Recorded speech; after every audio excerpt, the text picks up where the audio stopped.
Thank you.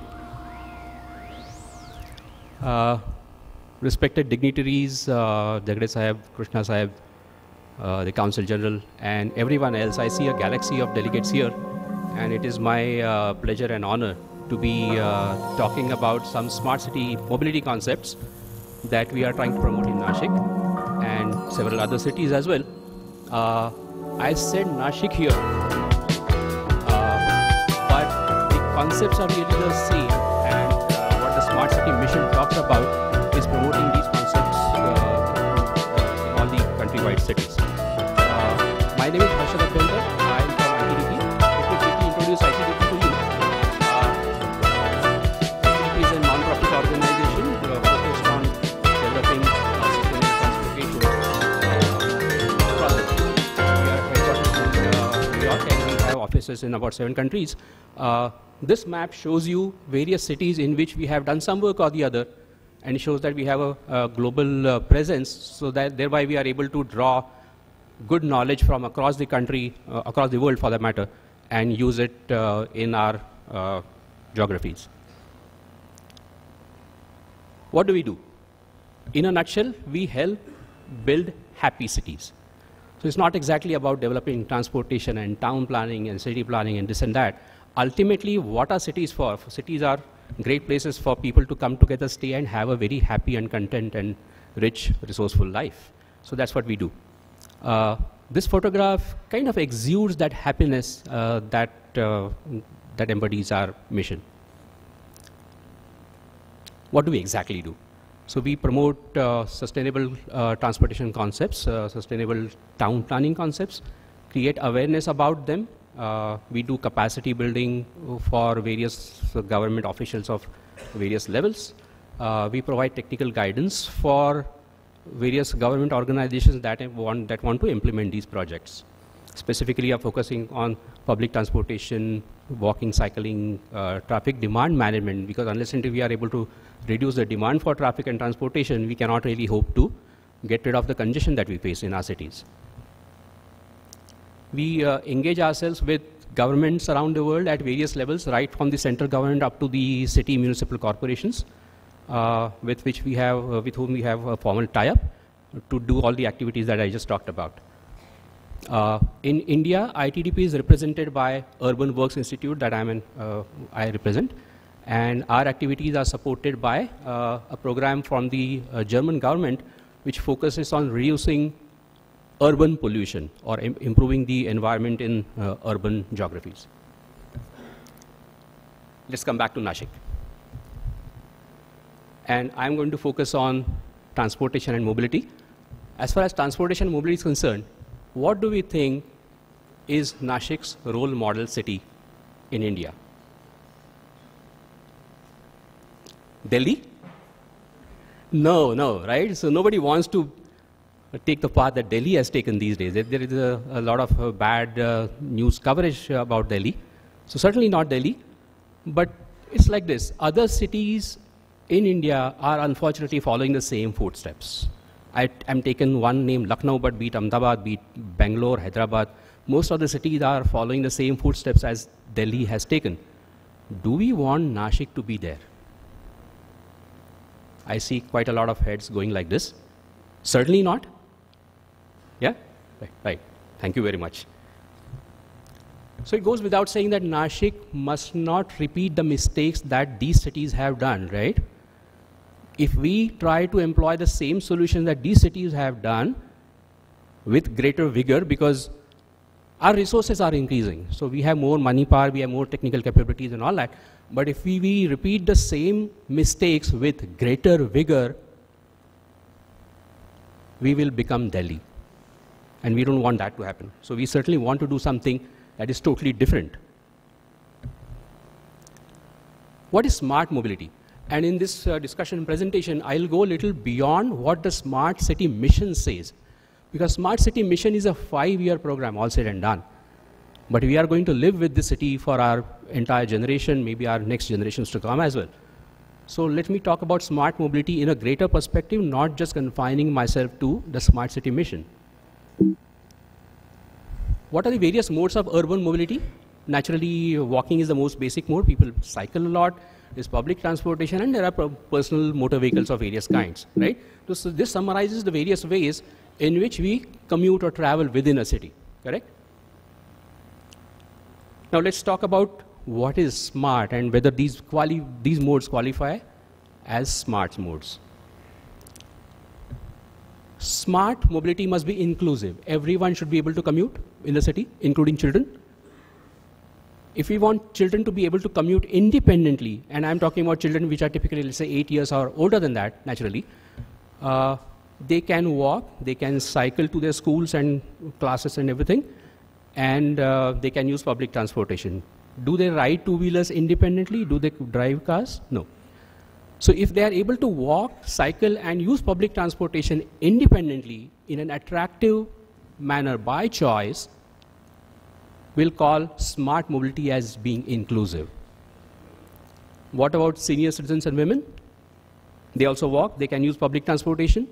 Yes, they can cycle, they can ride two-wheelers and cars, but we have generally found that the social structure of India is such that they are not really very happy doing that. Or maybe some are, but not everyone, right? So as long as public transportation and walking is great, they can commute independently. Otherwise, there are some of these people kind of feel compelled to have to use a car or a two-wheeler. What about the common man? See, we here are probably among the top 1% or top 0.5% of our populace. This is not the common man that we are talking about. The common man finds buying a bus ticket rather expensive. Buying a 10 rupee ticket every day one way is also rather expensive for common man. So walking and cycling, yes. Public transportation, maybe two-wheelers, second-hand two-wheeler, maybe even a first-hand two-wheeler, maybe. Car is beyond the reach of a common man. So as long as a common man can cycle and walk, or maybe use public transportation, he's happy.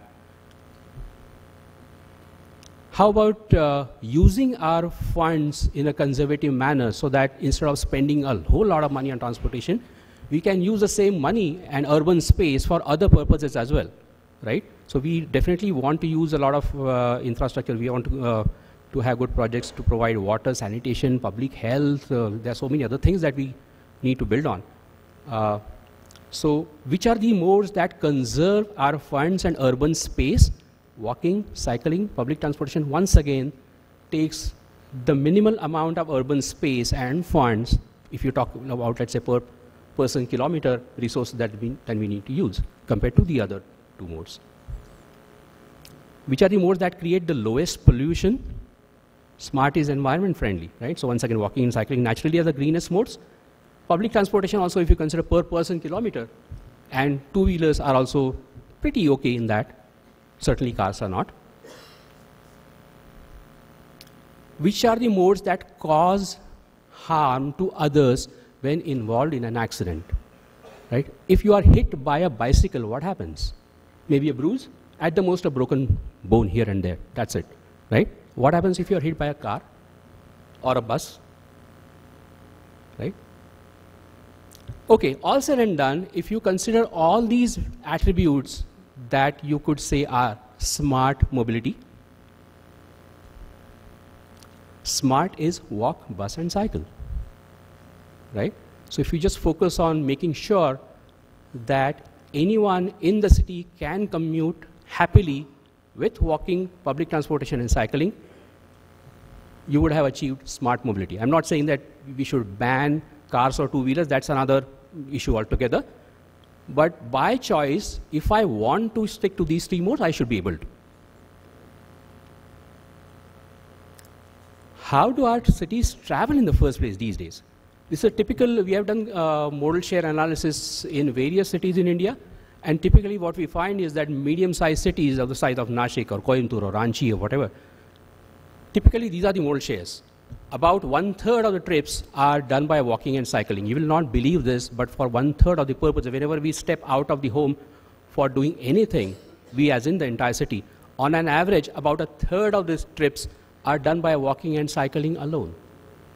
About 25% are done by public transportation of some kind. If there isn't any formal public transportation, people resort to shared autos typically in India, or there are vans and other kinds of informal PT systems. It's about 40–45% or thereabouts that uses cars and two-wheelers. All this is fine, but if we go a little deeper, we find that if you look at men, and that too men between 18 to 60 years, more than half of their trips are done by personal motor vehicles.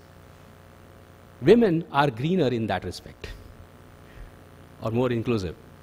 But frequently the traffic problem that is portrayed in the news and the media is what is shown by the chart on the left.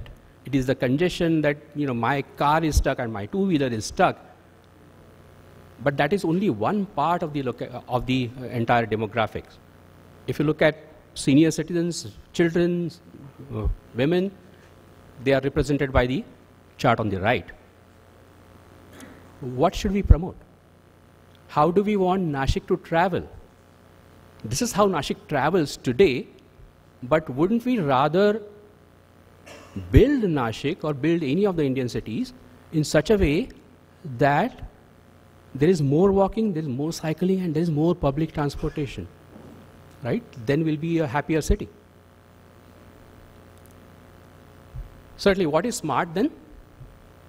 This is the age of Facebook, right? We say like to various things. So let's say like to walking, to public transportation, to cycling, and a thumbs down to promoting personal motor vehicles, because they lead to congestion, they lead to pollution, they lead to more accidents. So far so good? You agree with me? Smart or not smart? Yeah, so it's once again being a little dull morning. I see people coming in and whatever. So let's play a little game.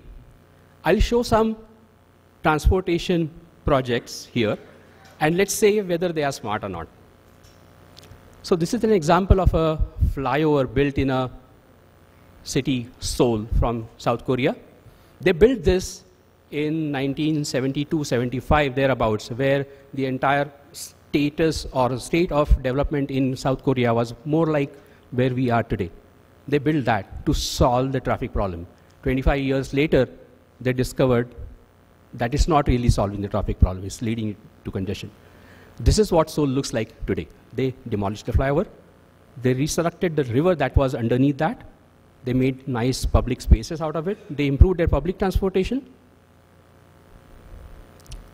Flyovers attract cars, they attract two-wheelers, they attract or they lead to congestion pollution in the long run.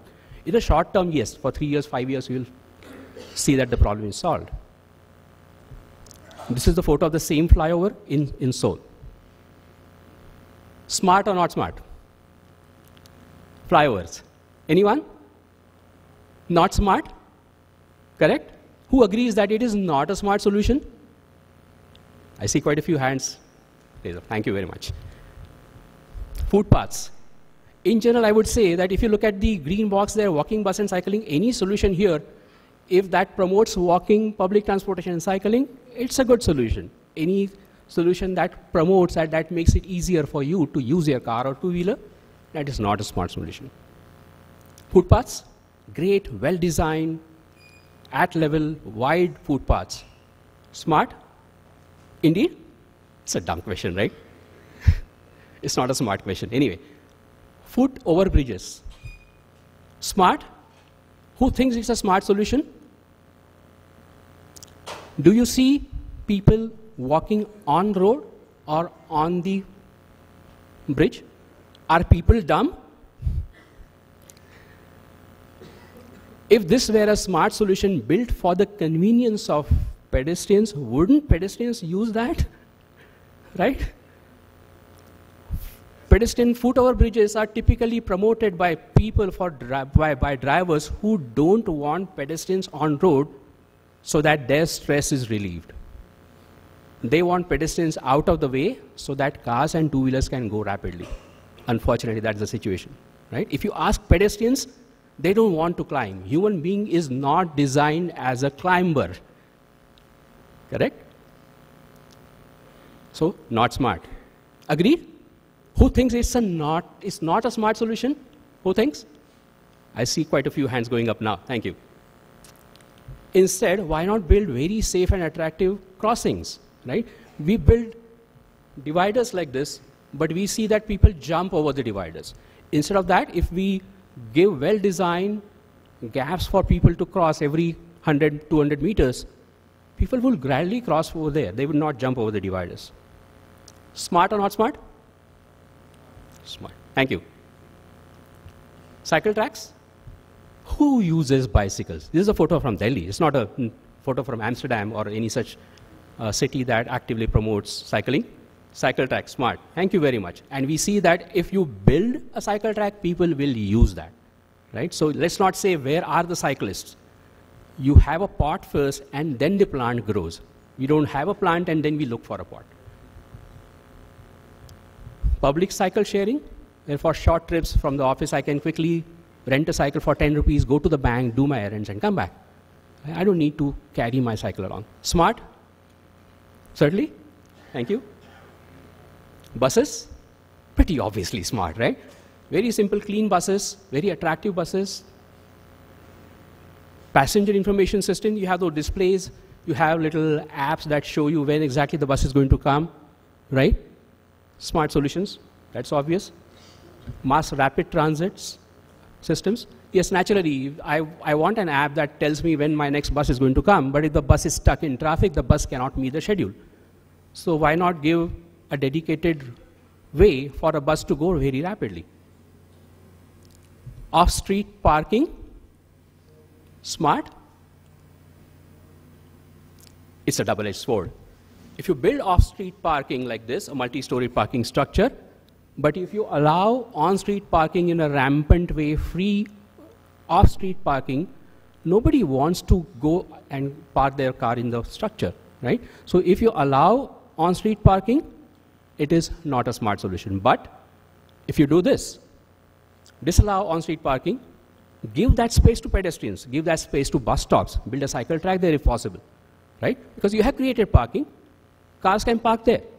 If you can manage that, then off-street parking structures are a smart solution.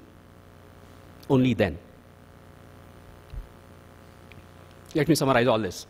Once again, walking, PT, cycle, smart. Anything that promotes public mobility is smart. Anything that promotes personal motor vehicles is not smart. Do I sound anti-car? I do, right? And yeah, we have had these acquisitions, or not acquisitions really, these observations made by many people that ITDP sounds anti-car. To that, my question is, are you anti-walk, bus, cycle? If you label me, I'll label you. As simple as that. Anyway, so jokes apart. So thank you very much for your patience and hearing me out, and also being participative in telling which are smart solutions and which are not smart solutions. Thank you very much. Thanks.